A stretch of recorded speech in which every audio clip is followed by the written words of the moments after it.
நேர்களை மீண்டும் ஒருமுறை மிக முக்கியமான இந்த செய்தியை சொல்ல வேண்டும் என்று ஆசைப்படுகிறேன். தமிழக அரசியல் களத்தை பல ஆண்டுகளாக பார்த்து வருகிறேன் என்ற அனுபவத்தில் சொல்கிறேன். தொண்டர் அணி போன்ற பல புது அணிகள் இருப்பது போல விஜய் பவுன்சர் அணி என்ற ஒரு அணியையும் ஏற்படுத்தலாம். என்றால் விஜய் எங்கே சென்றால் இந்த பவுன்சர்கள் தொல்லை என்பது ரசிகர்களை மட்டுமல்ல, கட்சி நிர்வாகிகளே உள்ளே அனுமதிக்காத சூழல் எல்லாம் காணப்படுகிறது. புஷி ஆனந்தும் விஜயும் தவிர வேறு யாரும் உள்ளே செல்ல முடியாத சூழல் இருக்கிறது. தற்போது பிரசாந்த் கிஷோரும் ஆதவ் அர்ஜுனாவும் அதை இணைந்து கொள்வார்கள். இது இந்த பவுன்சர் அணி என்பது தற்போதே விஜய் ஏற்கனவே சினிமாக்காரராக இருப்பதால் மேலும் பெரிய பிம்பத்தை உருவாக்கி அவரை யாரும் அணுக முடியாத ஒரு தலைவராக மாற்றக்கூடிய ஆபத்து இருக்கிறது.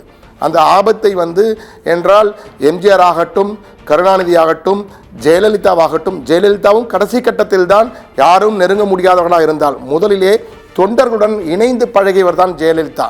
என்றால் ஜெயலலிதாவை கடைசி கட்டத்திலே பார்த்தவர்கள் ஜெயலலிதா யாரையுமே சந்திக்க மாட்டார் என்றெல்லாம் கூறுவார்கள். ஆனால் ஜெயலலிதாவும் ஆரம்ப காலகட்டத்திலே தொண்டர்களுடன் இணைந்து பழகியவர் தான். கருணாநிதி ஒவ்வொரு தொண்டர் வீட்டிற்கும் செல்லக்கூடியவர். எம்ஜிஆர் அப்படித்தான் இருந்தார். கர்ம வீரர் காமராஜர் அப்படித்தான் இருந்தார். எனவே தமிழகத்தை ஆண்டவர்கள் எல்லாம் தொண்டர்களுக்கு மிக நெருக்கமானவர்களாக, அவர்கள் தோளிலே காய் போட்டு பேசக்கூடியவர்களாக இருந்திருக்கிறார்கள். ஆனால் விஜய் அப்படி இருக்கிறாரா? இல்லை என்பதுதான் யதார்த்தம், உண்மை.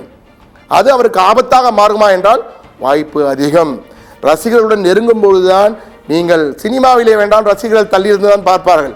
ஆனால் கட்சி தொண்டன் என்று வந்துவிட்டால், வாக்கு என்று வந்துவிட்டால் அருகிலே செல்ல வேண்டும்.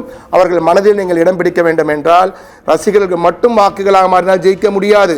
பொதுமக்கள் மனதில் இடம்பெற வேண்டும் என்றால் பொதுமக்களுக்கு நெருக்கமானவராக நீங்கள் மாற வேண்டும். வெறும் வீர வசனங்களும் அறிக்கைகளும் மற்றும் உங்களுக்கு வாக்குகளாக மாறாது. என்றால் சீமான் பேசுகின்ற வசனங்களை பார்க்கும்பொழுது சீமான் நெருக்கமாக அனைவரும் பழகக்கூடியவர். ஆனால் அவருடைய பேச்சும் வீச்சும் எந்த அளவுக்கு இருந்தது என்று அனைவரும் அறிந்ததுதான்.